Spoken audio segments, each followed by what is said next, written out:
Hi everyone, my name is Marlon and I'm an AWS Cloud Engineer with CloudNation.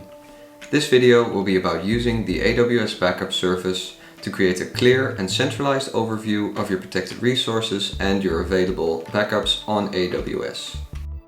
The AWS Backup Service consists of a backup vault which houses your backups, a backup plan which houses your rules, say your schedule, and your resource assignments based upon which certain instances will be backed up. The backup service currently supports 8 AWS services, among which EC2 and RDS. First, we will look at setting up your AWS backup plan through the AWS Management Portal and have a quick peek at how this would work using the AWS CLI. Next, we'll dive into how to monitor your jobs and how to create a new EC2 instance based on an AMI that has been created using the AWS Backup Service. Finally, I will show you how to deploy an organization-wide backup plan with a few simple clicks, and I'll give you some tips and pointers when working with AWS Backup. Alright, so let's go to the AWS Backup Service. We'll create a backup vault. I'll call it Demo Vault. You have the option here to choose an encryption key, which would be a customer managed KMS key.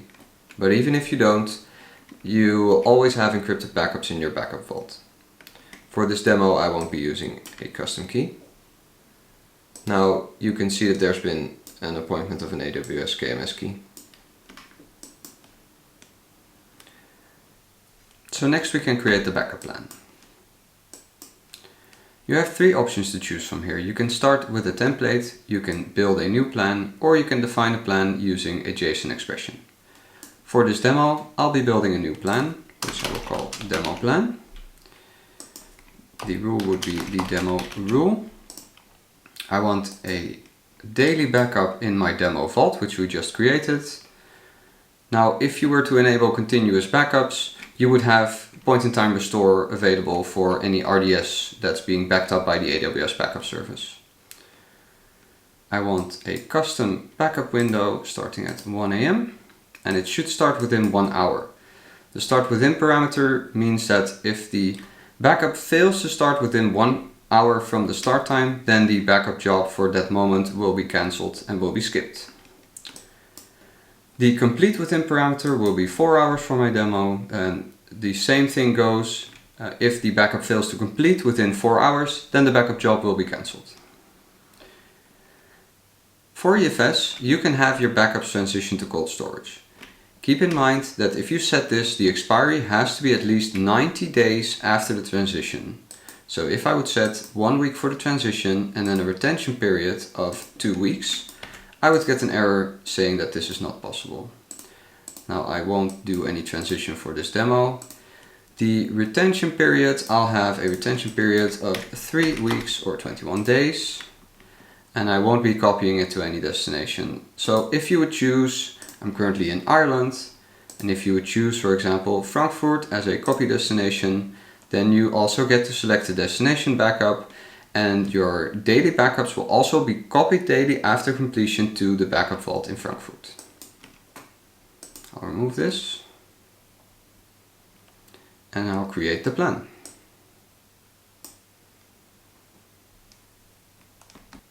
Now you'll see that we don't have any resources assigned yet, so let's go ahead and assign some resources. I'll call it the demo assignment, and I'll be using the default role for this demo. You could also choose to use a custom IAM role, which you've created previously.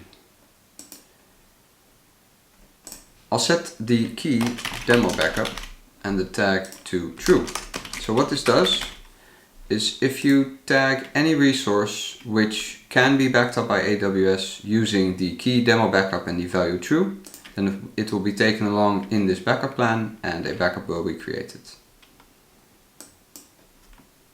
Now at this point, normally if I would go to protected resources, then you wouldn't see any protected resources yet. This is because there's been no backup job yet, and as soon as the first job has run, it will recognize the tag for any resource and automatically add this resource to the protected resources list and create the backup that you're looking for. So let me show you. I've pre-configured a backup plan here which is triggered previously, and it's recognized a resource that it wants to protect. The instance that's been recognized here is an EC2 instance, so as you can see it's triggering two protected resources for this one instance. It's creating an instance snapshot daily, but it's also creating an EBS volume snapshot daily, meaning you can restore just this EBS volume and reattach it in case you need a missing file. Let me show you how this looks in the EC2 UI. So here we have the instance in question. If I look at the tagging, then the current resource protection has been set by the daily backup, which I already pre-created. So the key daily backup with the value true makes it so that there's been a daily backup for this resource, even though it's currently stopped. The instance state doesn't matter for the backup. So if I go now to manage tags and I add the demo backup is true tag, doing so will ensure that this is now also being picked up by the demo backup that we just created. So let's see if I now go to the backup vault.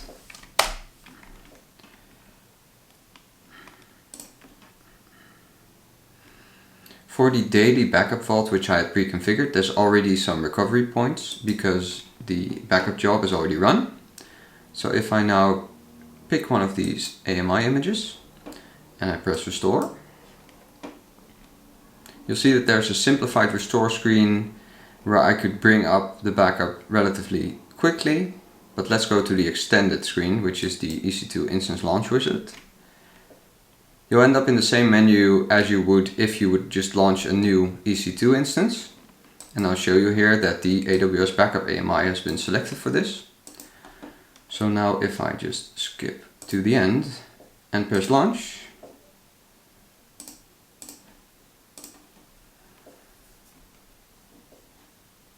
few instances, you'll see here that relatively quickly the instance has already been spun up and it's now in the running state. I also wanted to show you how to deploy a similar backup plan using the AWS CLI just quickly. So what you see here, I've preset the AWS Backup Create Backup Plan call, and I'm providing my backup plan with it. It requires a JSON, so I'm calling it the CLI example plan, and for the rules it's the CLI example backups.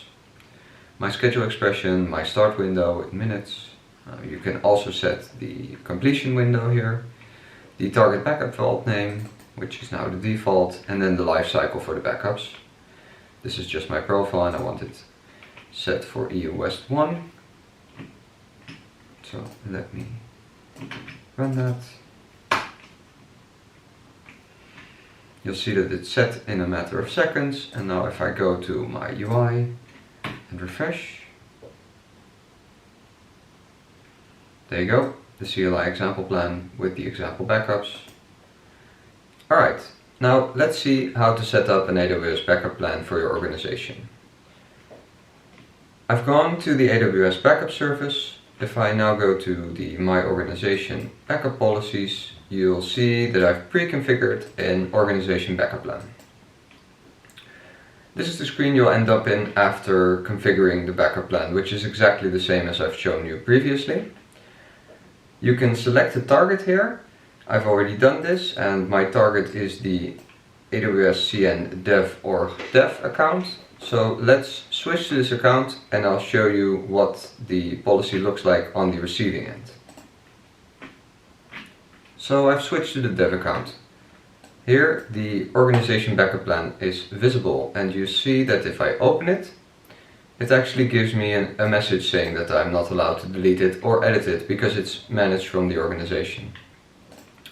Now if I look at the resource assignments, you'll see the daily backup true tag for this one. So this means that if I now tag any of my instances with the daily backup key and the true value, it'll be backed up to the backup vault that's been targeted by this rule, which is the daily backup vault in this instance.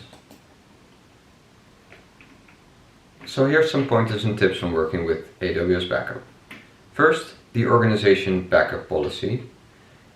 Unfortunately, the deployment isn't exactly finished just by deploying it from the organization. As you see for any resource assignment, you'll specify an IAM role that's being used for the backups.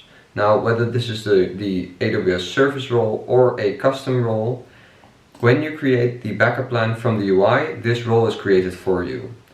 When creating the backup plan from an organization policy or from CloudFormation or the CLI, for example, this role is unfortunately not created for you. So make sure that whatever automation framework or deployment tool you use, you also create this role that you're specifying. So I've gone to the backup settings. Another thing to note here is that newly added services are not automatically opted in to the AWS Backup service. You'll see Aurora and FS6 are both currently set to disabled. So to opt these in, simply go to Configure Resources, check them and press Confirm. Another thing to note is that not all of the services support the same functionalities for the backup copies.